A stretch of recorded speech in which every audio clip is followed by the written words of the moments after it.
কোন জালেম যদি ক্ষমতার চেয়ার পায়, এক নম্বরে সে কাজ করবে সম্মানিত ব্যক্তি যারা দেশের মধ্যে, সম্মানিত ব্যক্তিদেরকে অপমান করবে, অপদস্থ করবে। 2 নাম্বার, ওই দেশে বিশৃঙ্খলা সৃষ্টি করবে। 3 নাম্বার, ওই দেশে আল্লাহর আইন যেইগুলো চালু আছে একের পর এক বন্ধ করে দিবে। 4 নাম্বার, ওই দেশে এমন কোনো জায়গা থাকবে না, এমন কোনো জায়গা থাকবে না যেখানে দুর্নীতির আকড়া চলে যাবে। সব জায়গায় দুর্নীতি হবে, সব জায়গায় কি হবে বাবা? দুর্নীতি হবে।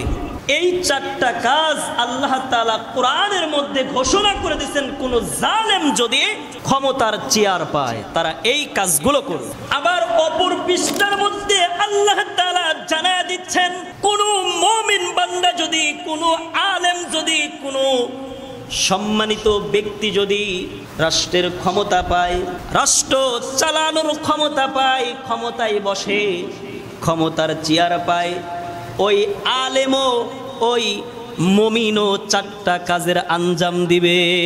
সুবহানাল্লাহ বলেন। কয়টা কাজ করবে? 4টা কাজ। জালেম করছে কয়টা কাজ আর আলেম করবে কয়টা কাজ?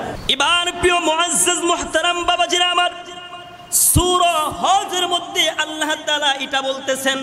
সূরা হজের 41 নং আয়াতের মধ্যে আল্লাহ তাআলা বলেন, আল্লাযীনা ইম্মাক্কান্নাহুম ফিল আরদি আকামুস সালাহ ওয়া আতাউয যাকাতা ওয়া আমারু বিল মা'রুফি ওয়া নাহাউনা আনিল মুনকার ওয়ালিল্লাহি আকিবাতুল উমুর। আল্লাহু আকবার বলেন।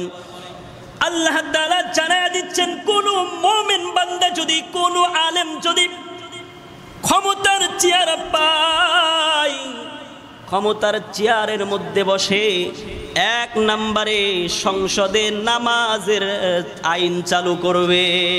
সুবহানাল্লাহ। কিসের আইন চালু করবে?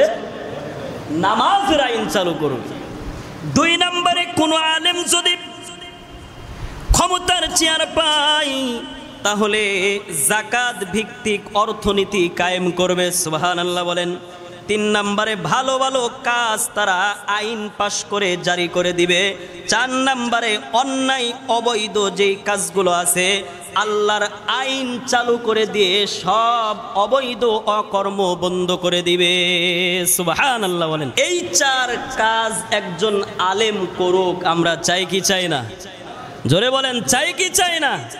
সে যে দলই হোক বাবা, যে দলই হোক, যেই ক্ষমতায় আসুক, আমরা বলতে চাই আল্লাহ পাক যেন একজন মুমিন, একজন আলেমকে যেন আমাদের জন্য কবুল করে। আমিন বলে। তাহলে আল্লাহ তাআলা বললেন, আমি কুরআনুল কারীম নাজিল করছি, আর এই কুরআনুল কারীম যারা পাইবা তোমরা আনন্দ করবা, উল্লাস করবা।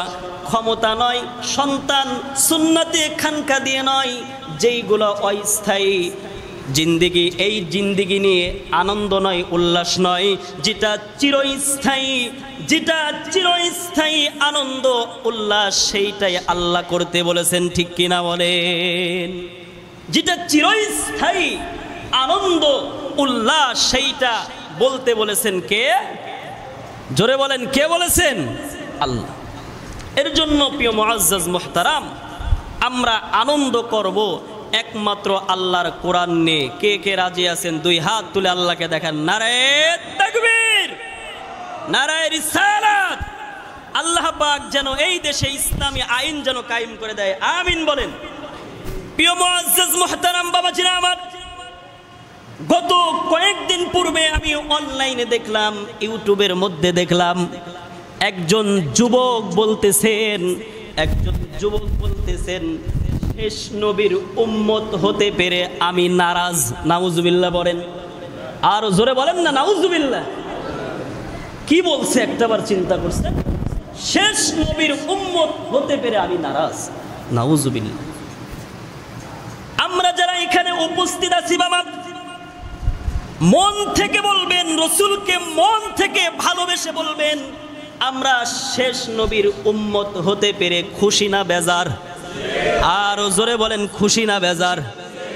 খুশি। কারণ ও যদি রসুলের উম্মতি হইতো, রসুলের আশিক বান্দাই হইতো, তার জবান দিয়ে এই কথা কখনোই উচ্চারণ করতে পারতো না। ঠিক কিনা বলেন? উচ্চারণ করতে পারতো না। এই বিষয় নিয়ে সংক্ষিপ্ত সময়ের মধ্যে আমি আলোচনা শেষ করব। আর কয়েক মিনিট, 2 থেকে 3 মিনিট 4 মিনিট আলোচনা করব বাবাজিরা আমার। আল্লাহ তাআলা কুরআনুল কারীমের মধ্যে বলতেছেন, কিয়ামতের দিন আল্লাহ পাকের কাছে আল্লাহর রাসূল মামলা দায়ের করবে। কি দায়ের করবে? কিছু কিছু উম্মতের ব্যাপারে আল্লাহ পাকের কাছে তার প্রিয় বান্দা আমাদের নবী উম্মতের ব্যাপারে আল্লাহর কাছে মামলা দায়ের করবে, মামলা দায়ের করবে। আল্লাহ তাআলা সূরা ফুরকানের 30 নং আয়াতের মধ্যে বলেন, অকালার রাসূলু ইয়া রাব্বি ইন্না কওমি তাত্তাখাযু হাযাল কুরআনা মাহজুরা। আল্লাহু আকবার বলেন। আল্লাহ পাক বলেন, কিয়ামতের দিন আমার নবী কুরআন হাতে নিয়ে, কি হাতে নিয়ে? আল্লাহ পাক বলতেছেন, আমার নবী কিয়ামতের দিন কুরআন হাতে নিয়ে আমাকে বলবে, আল্লাহ আমি দুনিয়া থেকে বিদায় নেওয়ার পরে আমার কিছু উম্মত তোমার কোরআন মানে নাই, তোমার কোরআনের আইন মানে নাই, কোরআনের আইন চলতে দেওয়া বাধা দিয়েছে, কোরআনকে অসম্মান করেছে। আজকে তাদের বিরুদ্ধে আল্লাহ তোমার কাছে মামলা করলাম, তুমি তাদের বিচার করো। তারা আমার উম্মত না, যারা আমি দুনিয়া থেকে বিদায় নিয়ে আসার পরে তোমার কোরআনকে সম্মান করে নাই, তোমার কোরআনের আইন মানে নাই, তোমার কোরআনের আইন চালু হবে এটাও বাধা দিয়েছে, তো এই সমস্ত ব্যক্তিরা আমার উম্মত না। আল্লাহ আমি তোমার কাছে মামলা দিলাম, তুমি এদের বিচার করো। এইবার বাবা বুঝে থাকলে বলেন, আল্লাহ এখানে হাযাল কুরআনা মাহজুরা ব্যবহার করেছেন। আল্লাহর রাসূল নিজেই তার উম্মতদের ব্যাপারে আল্লাহর কাছে মামলা দিবেন। তো বুঝে থাকলে বলেন, আল্লাহর রাসূল যদি আপনার আমার নামে মামলা দেয়, আমরা কি আল্লাহর জান্নাত পাবো? জোরে বলেন, পাবো? আল্লাহর জান্নাত পাওয়ার কোনো আশা হবে? হবে না। এর জন্য বলি, আপনার যদি 10 বছর 20 বছর 30 বছর হায়াত পান, 60 বছর হায়াত পান, 70 বছর হায়াত পান, আপনি বড় টুপি পরে, বড় পাগড়ি পরে, বড় জুব্বা পরিধান করে, দাড়ি লম্বা করে রেখে আপনি যতই মুসল্লি হন না কেন, যতই হাজি হন না কেন, যতই জাকাতওয়ালা বান্দা হন না কেন, নবীর মুহাব্বত যদি আপনার মধ্যে না থাকে, নবীর উম্মত যদি আপনি না হন, আল্লাহর কাছে 4 পয়সার দাম নাই। ঠিক কি না? আল্লাহর কাছে 4 পয়সার কোনো দাম নাই। এর জন্য আল্লাহর আইন মানতে হবে, আল্লাহর কোরআনকে সম্মান করতে হবে। আমরা সম্মান করব তো ইনশাআল্লাহ? জোরে বলেন, করব তো ইনশাআল্লাহ? আমরা সম্মান করতে না পারলেও আমরা যেন অসম্মানের পাত্র যেন না হয়, আল্লাহ তৌফিক দান করেন, আমিন বলেন। একটা উদাহরণ দিলে ভালো করে বুঝবেন। যারা কোরআনের আইনকে অপমান করে, কোরআনকে অসম্মান করে, তারা কিসের মতো একটা উদাহরণ দিলে বুঝতে পারবেন। পৃথিবীতে 3 রকমের প্রাণী পাওয়া যায়। একটা হচ্ছে পেঁচা, 2 নাম্বার হচ্ছে বাদর, 3 নাম্বার হচ্ছে চামচিকা। শুনছেন তো নামগুলো? শুনছেন তো? এই প্রাণীগুলো দিনের সূর্যকে ভয় পায়, দিনের আলোকে ভয় পায়। ঠিক কিনা বলেন? এর জন্য রাত্রে বেলায় এরা বের হয়, বের হয়ে মানুষের কলা এবং আরো যে ফল ফলাদি আছে এইগুলো নষ্ট করে। ঠিক কিনা বলেন?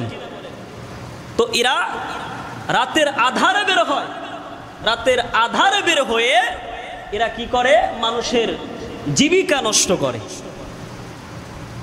তো এর জন্য আমরা এই প্রাণীদের নাম দিয়েছি কি? পেঁচা, বাদর, চামচিকা।